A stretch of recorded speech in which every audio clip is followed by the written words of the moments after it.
you can use Microsoft Excel to create some basic histograms of data. So let's do that with our juice dataset. We'll go to the Data tab, Data Analysis, select our histogram.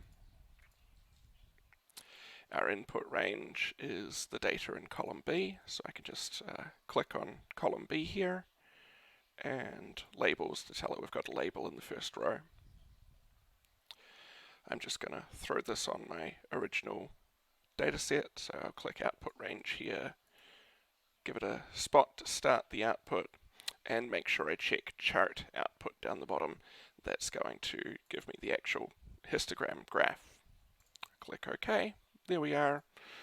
You can play around with the titles, make this prettier if you like, but in general the histograms in Excel are not great quality, so I'd discourage you from creating them this way if you've got another option.